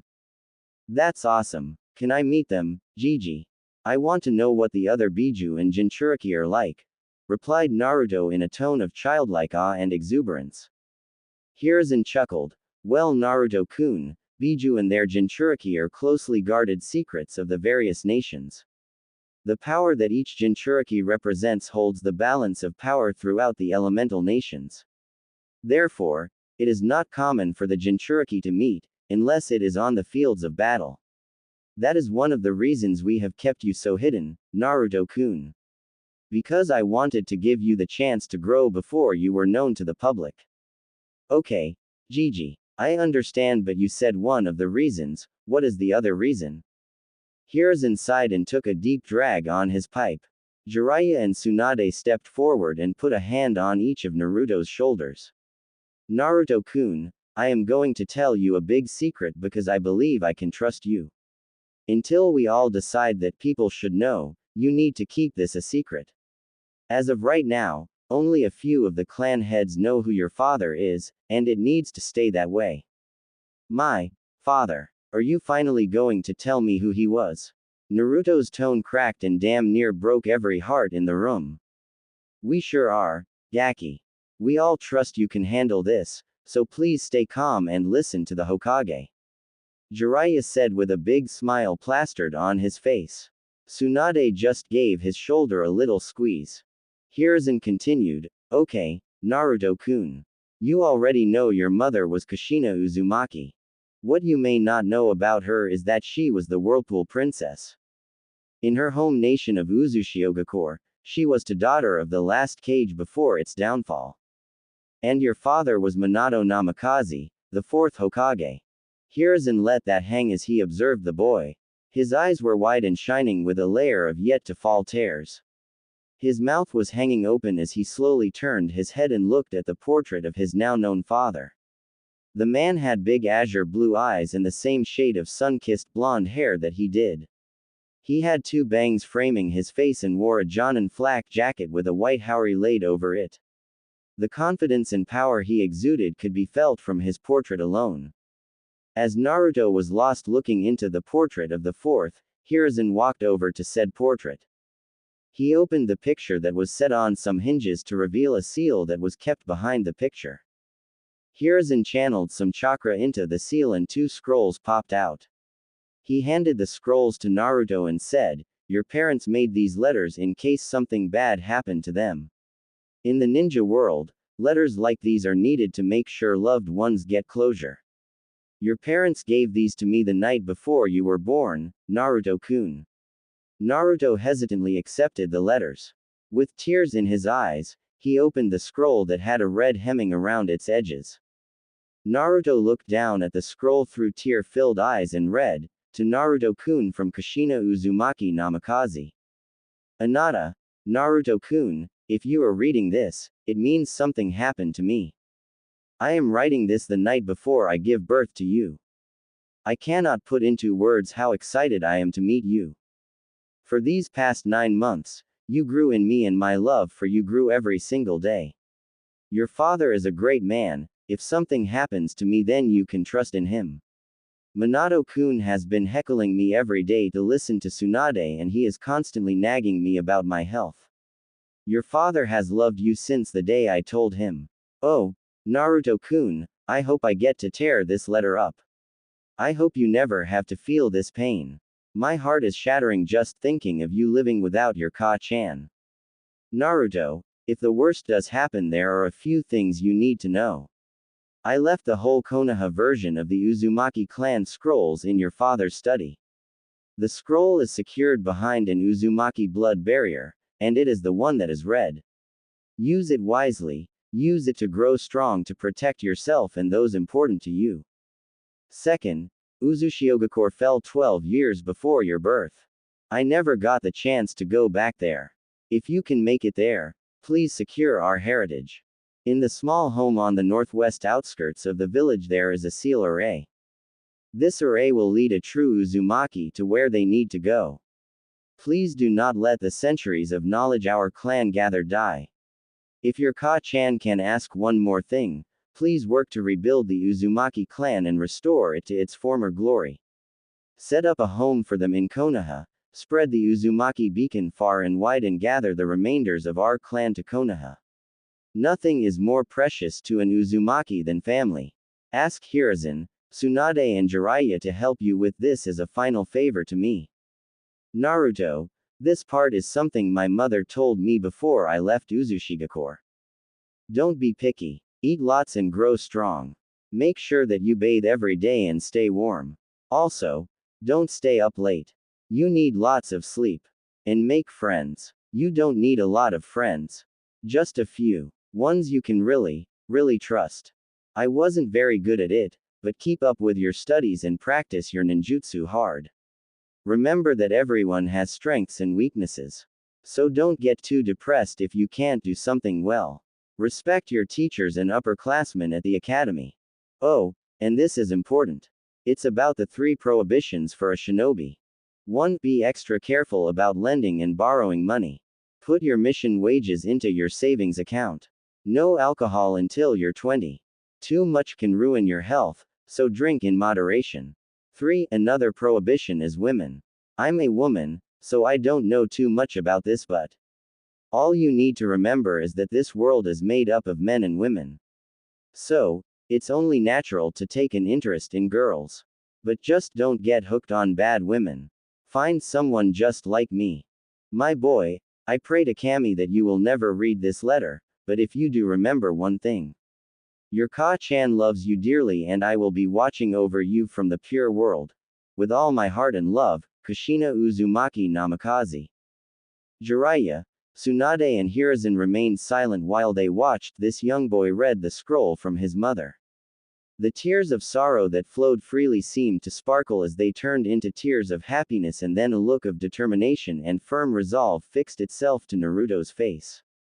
The young and rounded face of Naruto remained hardened as he picked up Minato's scroll, and then, after taking a deep breath, Naruto opened the black scroll with yellow edges.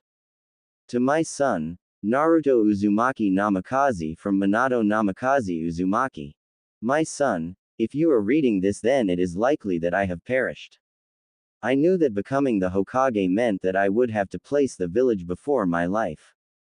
I have no regrets. I met a beautiful and fiery red-headed woman that restored the light to my world, and it was your mother that kept my will of fire burning brightly. As Hokage, I will be forced to make decisions that you may not understand. If this is the case, know that I am sorry, my son. When I took the mantle of Hokage, the whole village became my family, and I will protect family with my life, no hesitation and no regrets. I swear to you that I did my best to lead Konoha down the righteous path. If I perish before you have matured, please remember that I love you, eternally. I believe in you, my son. My goal right now is to grow a family with your mother and lead the ninja world toward the path of peace. It is likely I have not yet succeeded if you are reading this letter. I ask you to carry that mantle, my son. I have only spoken to you and held you through your mother's belly, but I felt the light in you. I felt the power that can change the world. Do not fear making mistakes. Struggle forward, 1 foot at a time. Never give up. Never give up on never giving up. Protect those important to you. If Konoha is your home, protect it in my stead. I am sorry for asking you to shoulder this burden, but I know that you can. You are my son, after all. Not to mention the fire you will inherit from your mother. On to the good stuff. My study is hidden behind a genjutsu seal that is on the wall to the left as you walk down the basement stairs. Please do not allow anybody except for Jiraiya down there. If you do so before deactivating the security seals, it is likely they will die. I ask you to guard that library diligently, and please do not let outsiders gain access to our clan's knowledge. I have no doubt they will pressure you for it. Once again, I trust you to make the right decision with this. Use prudence, my son, and use what I have left you to accomplish your goals. I will love you, always and forever. Minato Namikaze Uzumaki. After this letter, Naruto looks down through half-lidded eyes as sees some extra hastily written sentences. Naruto, the Kyuubi is attacking Konoha right now. I took the time to write this because I want you to know why I chose you to seal the beast. You are an Uzumaki, which means you will have enhanced vitality and a denser chakra that can handle the strain the Kyuubi will place on your body. Furthermore, I cannot ask anyone to do something that I am not willing to do myself. I am sorry to burden you with this. I only pray that Konoha will honor you as the hero you are. In case they do not, let me be clear. You are the vessel of the Kyuubi, not the Kyuubi itself. A man in an orange mask, with a single Sharingan eye on the right side, attacked us right after your birth. While I saved you, he ripped the Kyuubi out of your mother. For what it is worth, the Kyuubi is under a genjutsu, so if you talk to the beast, know that this attack was not purely its fault. I made the seal to slowly incorporate the Kyuubi's chakra into your chakra pool. The seal will purify the Kyuubi's chakra for you. This is a great power, my son, learn to use it wisely. With love forever, Minato. Naruto took a couple minutes to compose himself. His breathing was erratic and once again he felt the whirlwind of information storming through his mind. Tsunade embraced him from behind and Jiraiya squatted down in front of him to get on eye level. Naruto, we wanted to tell you, but I am sure you will come to understand how serious this information is. We are here for you. We will help you. When you are ready, you can let us know. With a ruffle of Naruto's hair and a squeeze to his shoulder, Jiraiya stood up and backed away. Once Naruto had calmed his breathing, he started the conversation. Gigi, there is a lot in here. I need to go to my dad's study. He told me where it was and how to get in. The only one allowed to come with me is Jiraiya Kyofu. He is the only one keyed into the security seals. After a breath and with deadly seriousness, Naruto continued, my father added to his letter the night of the Kyuubi attack. He informed me that the man in the orange mask with the Sharingan was the one who attacked. Hiruzen sat up straight and looked at Jiraiya, my previous orders on this stand. Find him. We need to stop him before he makes another attempt on Konoha. Tsunade walked to Jiraiya and embraced him. During their embrace, she whispered, be safe, Baka. And come back to me. This moment of intimacy brought out the long-repressed pervert in Jiraiya. As both of Jiraiya's hands wrapped firmly around the ample posterior of Tsunade, Tsunade used her super strength to push him back and through the Hokage's office wall. The loud crash brought the attention of the Anbu, which made Hiruzen sigh and wave them off once again. Okay, Naruto-kun, why don't you return home and start searching through your father's study? Remember, my boy, if you make any contact with the fox or need my help, I am always here. Hi, Gigi. Thank you, Hokage-sama, for trusting me. I will guard this information and never betray your trust. As Naruto said this, he bowed deeply to his Gigi and Hokage. After recovering himself, Naruto took Tsunade's hand and returned to the Namikaze estate to begin sorting through his father's study. 1 week later in the Namikaze estate, Naruto had been searching through his father's study for the past week. Naruto had Jiraiya key Tsunade and Tsubaki into the security system so that they could enter with him. The number of scrolls and books on all matter of shinobi subjects was overwhelming. Sadly, it appears that neither of his parents were very organized. Naruto kept his usual training cycle with Tsunade, Danzo, the Hyuga and the Uchiha. Sadly, Naruto was told that Itachi wouldn't be joining them for a while because his is going through his Anbu training.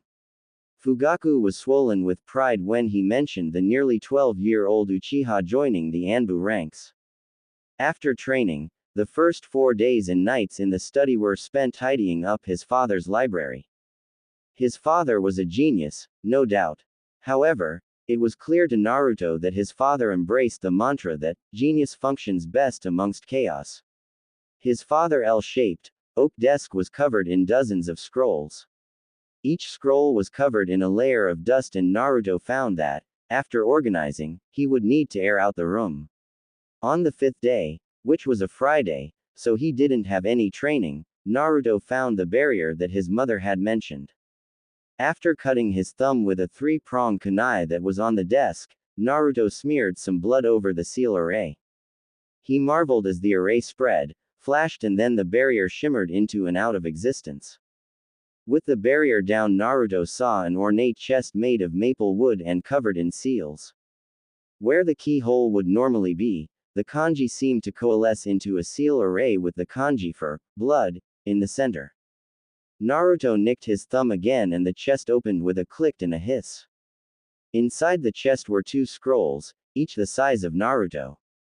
One was an ornate scroll bound in a red leather with golden edging. The Uzumaki clan symbol acted as a clasp for the scroll, which wouldn't budge when Naruto tried to open it.